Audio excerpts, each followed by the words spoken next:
आज मैं आपको एक अनोखी रहस्यमय कहानी सुनाऊंगा। अगर आप चैनल पर नए हैं तो अभी सब्सक्राइब कर ले तथा कहानी पूरा देखे। अंत में एक अनोखा रहस्य छुपा है। धन्यवाद। तो सुनिए। बहुत समय पहले की बात है। कैलाश पर्वत की गोद में एक छोटा सा आश्रम था, जहाँ रुद्रदत्त नाम के एक युवा साधक रहते थे। रुद्रदत्त वर्षों से महादेव की कठोर तपस्या कर रहे थे, लेकिन उनका मन हमेशा अशांत रहता था। उन्हें लगता था कि वे साधना के मार्ग पर भटक गए हैं, क्योंकि उन्हें अब तक कोई दिव्य अनुभव नहीं हुआ था। एक दिन जब वे ध्यान में लीन थे, महादेव एक साधारण वृद्ध तपस्वी के वेश में उनके समक्ष प्रकट हुए। तपस्वी ने रुद्रदत्त से पूछा, पुत्र, तुम इतना गहन ध्यान क्यों करते हो? क्या खोज रहे हो? रुद्रदत्त ने अपनी आंखें खोली और निराशा से बोले, बाबा, मैं वर्षों से ओम की ध्वनि में महादेव को खोज रहा हूँ, लेकिन मेरा मन संसार के कोलाहल में उलझा रहता है। मैं दिव्य ध्वनि सुनना चाहता हूँ, जिससे मुझे मोक्ष का मार्ग मिले। तपस्वी मुस्कुराए, क्या तुम सच में सोचते हो कि महादेव केवल जोर की ध्वनियों में मिलते हैं? उनके नाम का उच्चारण करना तो केवल उन्हें पुकारने का तरीका है, लेकिन उनके स्वरूप को जानने के लिए तुम्हें एक अलग ध्वनि सुननी होगी। कौन सी ध्वनि, बाबा? रुद्रदत्त ने उत्सुकता से पूछा। तपस्वी ने शांत होकर कहा, वो ध्वनि है शांत ध्वनि। रुद्रदत्त भ्रमित हो गए। शांत ध्वनि? ये कैसी ध्वनि है जो शांत होने पर भी ध्वनि है?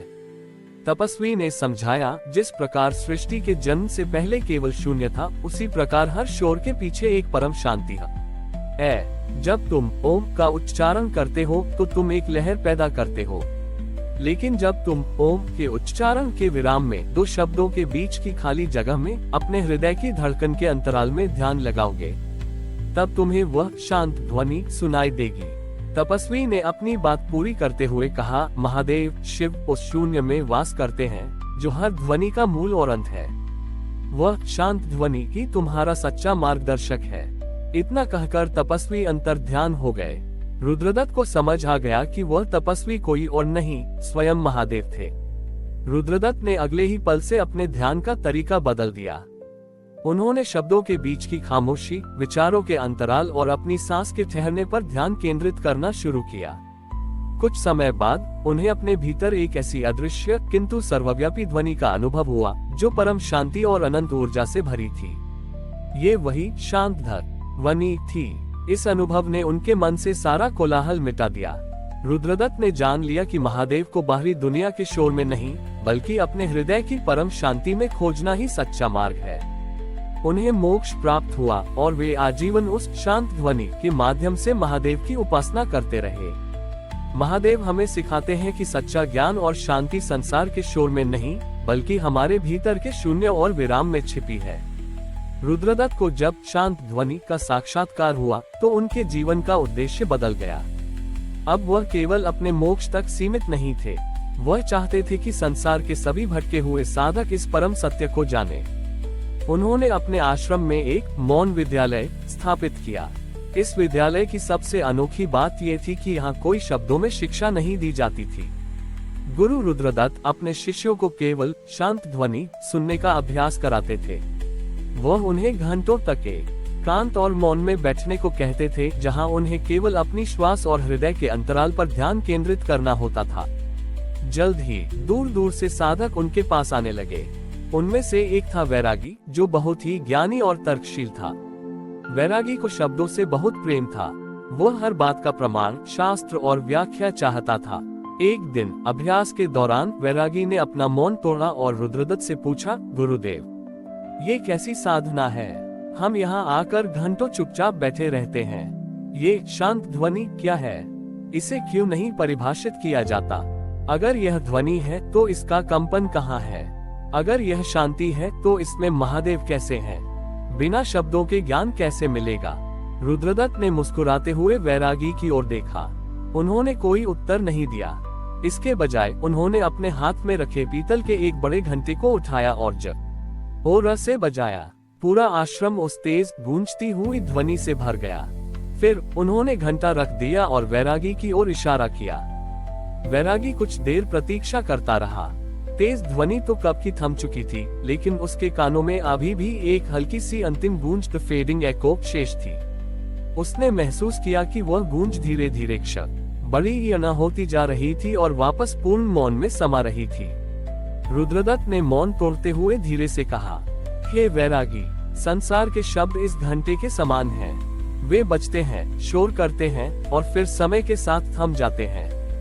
तुम जिस शांत ध्वनि को खोज रहे हो वह उस गूंज के पूर्ण रूप से थम जाने के बाद आती है, वह अवशेष रहित मौन। उद्धरण चिन्ह, हर शब्द, हर विचार, हर तर्क एक गूंज है। जब तुम उन सबको समाप्त होने दोगे, जब तुम ये स्वीकार करोगे कि तुम्हारे पास कहने या सुनने के लिए कुछ भी नहीं है, तब तुम उस परम शून्य में प्रवेश करोगे।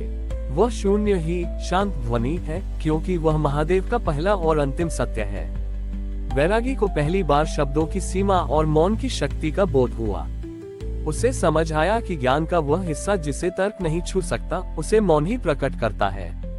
उसने अपने गुरु के चरणों में सिर झुकाया, अपने तर्क को त्यागा और उस दिन से उसने शांत ध्वनि में अपना सच्चा गुरु स्वयं महादेव को पाया।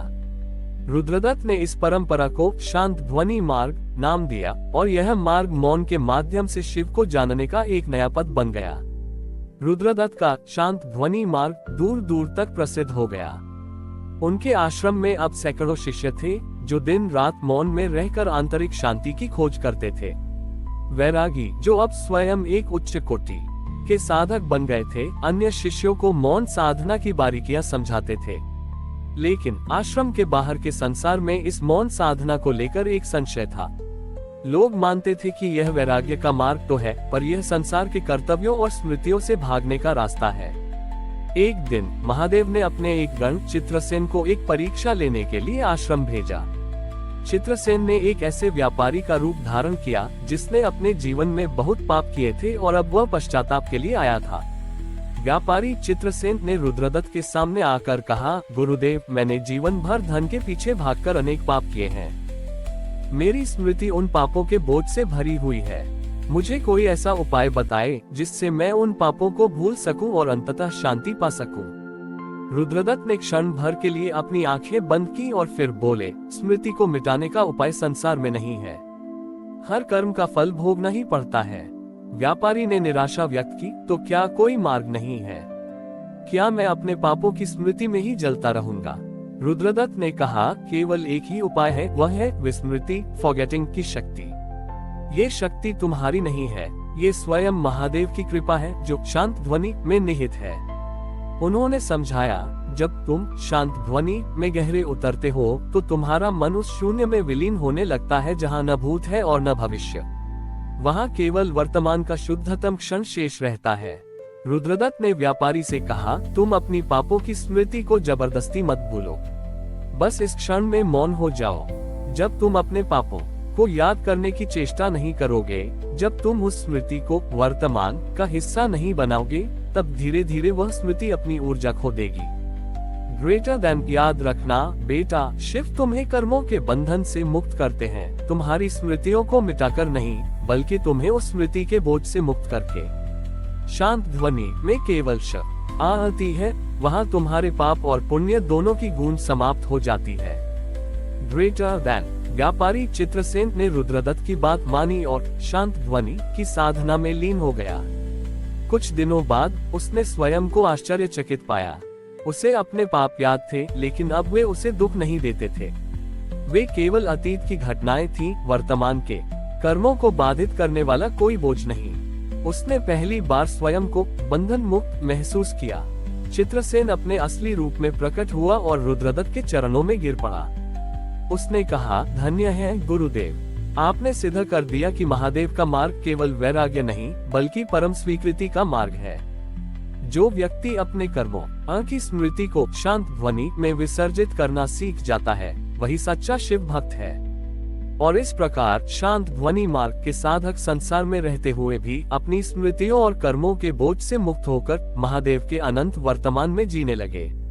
ये कथा हमें सिखाती है कि महादेव हमें हमारे अतीत से भागने को नहीं कहते, बल्कि वर्तमान के मौन में रहकर अतीत के प्रभाव को समाप्त करने की शक्ति देते हैं। हमारी और भी आध्यात्मिक एवं अनोखी कहानियां देखने के लिए हमारे चैनल पर जाएं तथा धार्मिक एवं पौराणिक अनोखी कहानियां हमारे चैनल पर है। कृपया जाके देखें तथा हमारे चैनल को सब्सक्राइब करके रखें और वीडियो लाइक जरूर करें। धन्यवाद।